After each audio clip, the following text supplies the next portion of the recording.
All right, Daniel Hornung. Good to be with you. All right, I just wanted to make sure I was talking to the right person. Deputy Director of the National Economic Council. So let us know what the National Economic Council does, number one. But the question I also want to ask you is, we've talked to Treasury, we had Small Business Association today, someone from the Council of Economic Advisors, and now the National Economic Council. It sounds like a lot of people who might do the same thing. So I need you to tell me why we need all of those things and what you all do. So our job on the economic team, as you laid out there, all these offices that sound like they do the same thing. Our job is to try to coordinate all those offices so that we are rowing in the same direction in implementing the president's economic agenda, making sure that the president has the economic advice and information he needs to make the decisions that he has to make about the economy, and helping to formulate the policies that go into his budget, that go into what our agencies are doing in terms of administrative actions. So we try to be the coordinator across the president's economic team to make sure that we're all really doing what we can to fulfill his vision of building a bottom-up and middle-out economy. And are you primarily domestic in your focus, or do you deal with the international dynamics that impact the economy as well? You know, I primarily deal with domestic issues, but, you know, in a world where so much of kind of the day-to-day economic realities that Americans face are impacted by what's going on throughout the world, it, of course, is a part of what we do. Then let's talk about that. There's a lot going on throughout the world. Let me just throw there's a lot going on in Africa, right? There's wars going on, Ukraine, there's war in Gaza. There's this, we hear it framed as the impending threat of China and China's rise economically. We have the BRICS. How do those things factor into the advice framework that you give and offer to the president? Yeah, I think there's two important things. The first is our economic and our domestic economic and our international economic policy are so linked. So it always starts with the domestic in making sure we're doing everything we can to build a strong economy here in America, making sure we're promoting policies that lift up workers and working families here in America. And then, of course, you know, always being mindful of what's going on in the world and the way that could impact American families and their economic well-being, whether it's disruptions to our global energy markets and what that could mean for gas prices of folks in America, what it means if disruptions to supply chains could impact folks right here in the U.S. So it's working, I think, on both of those issues, but always with the North Star that we need to build an economy where working families in this country have more breathing room, more economic opportunity, the ability to create wealth for them and their families. So we just came through what people call the COVID crisis, and it had an impact on a lot of the things you just mentioned, the supply chain. One of the strategies for relief was quantitative easing. And so all of a sudden money was just flooded into this economy. Some people, like for instance, where I live in Philadelphia, we look at that and say, okay, though it was a good thing, people got stimulus checks and things of that nature. It also put a lot of money into the banking system, and that money has not come back to people. As a matter of fact, investors have used that money to buy up properties. It's in many ways had an adverse impact on the low-income people of the nation. So as you reflect back on those kind of strategies, what would you do differently? Yeah. What do you accept about the premise, number one? And what would you do differently, given that what was supposed to be helpful by some accounts might have been more harmful than helpful? Yeah. You know, I think it is useful to look at the policies under this recovery, under this president, compared to some of the prior downturns that we've had, economic downturns that we've had. This president and this vice president were insistent when they came into office that part of what they were going to do was direct relief to families who needed it, direct relief to small businesses that needed it. So we had those stimulus checks that helped folks not just make sure they were continuing to support their families, but do things like pay down debt, improve their balance sheets, improve their household finances. Small businesses and communities throughout the country, including in hard-hit communities, keeping folks on the job because they had that relief directly provided to them.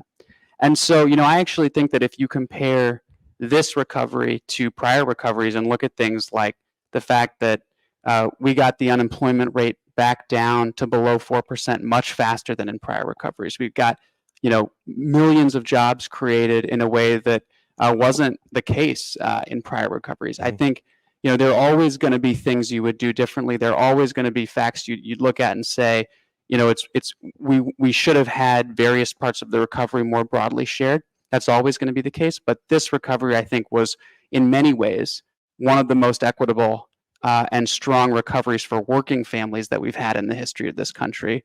I just do quick examples if I can. If you look at wages, which is so important for whether people are able to provide for their families. Inflation-adjusted wages for the typical Black worker are up 7.1% relative to before the pandemic. That's actually more than for the overall workers, 2.5%. And that's in part because of this relief directly to households, spurring a strong recovery that really, I think, was a bottom-up, middle-out recovery. So one of the numbers or one of the factors that we also hear to tout Black economic recovery is this decreased unemployment, right? Historically. Yeah. But unemployment is not necessarily the best measure of economic well-being. So what are some of the other areas? Yeah. So you're right.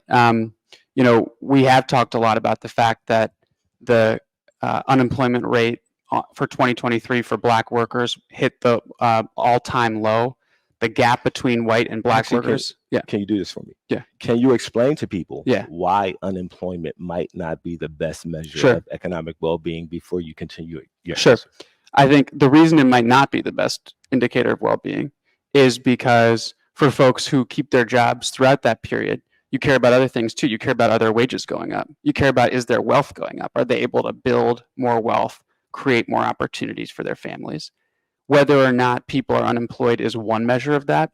But as you say, it's not the only measure of that. Can you also talk about what unemployment doesn't count, though? There's a group of people who, if they've given up looking for work, many of the people I work with, they're not even counted in the unemployment number. So talk about who's not counted when we talk about unemployment. Yeah.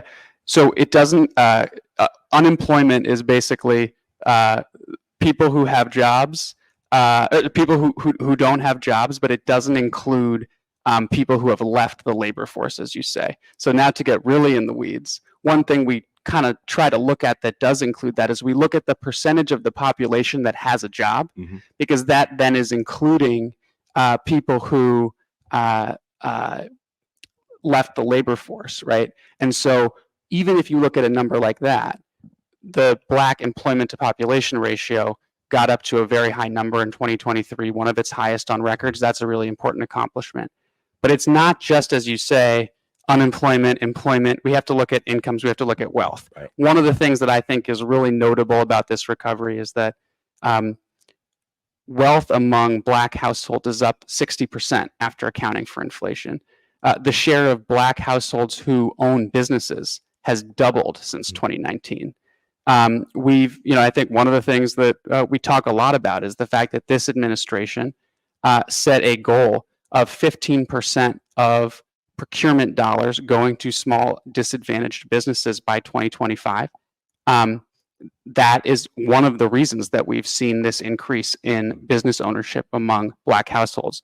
So to your point, we have to look way broader than just employment and unemployment. It has to be, how are you helping create wealth for folks? And business ownership, home ownership, those are big parts of that. I read somewhere, and I don't know how true it is. My numbers might be off because I'm going by memory. And the headline was, at the current rate, it would take Black households 320 years to catch up to white households regarding wealth. We don't have 320 years. So are there other things we can begin to look at? Because the premise is, if we do things the way we're doing them, what are some things we would need to do differently as a nation if equity was the goal? Yeah. I think we need to do more to promote small business ownership. We need to do more to promote home ownership. Those are two important ways that folks build wealth. But part of the gap isn't just about the lack of opportunity in wealth building for Black families. It's also about the ways that our tax code provides advantages to folks who are already wealthy, who are disproportionately white, right? And so things like the fact that the wealthiest households are able to do things like never pay tax on their investment gains, and then just give those investment gains to their heirs, never ever taxed.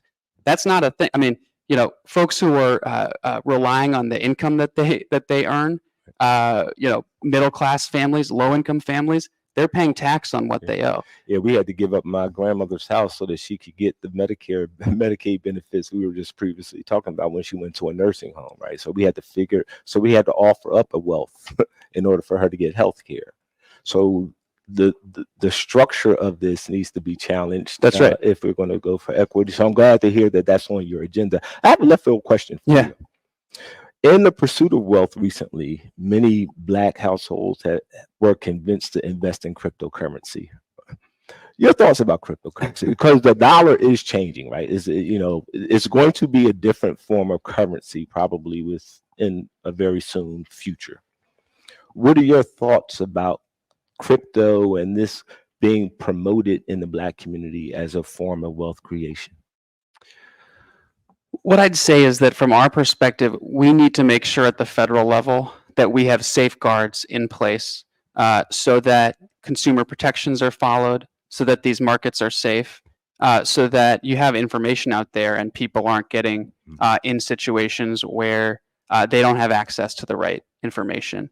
I wouldn't say anything negative or positive about the future of crypto, other than to say, just as is the case for stocks and bonds and bank accounts and more traditional forms of financial services, we need to make sure that folks are protected and have the safeguards that they need. That is Daniel Hornung, or Hornung. Say it right for me. Hornung. I was close. Deputy Director, National Economic Council, y'all. So if you want to understand where people get their advice from and who coordinates all of these different efforts that are going on economically in the nation, point to this young man right here.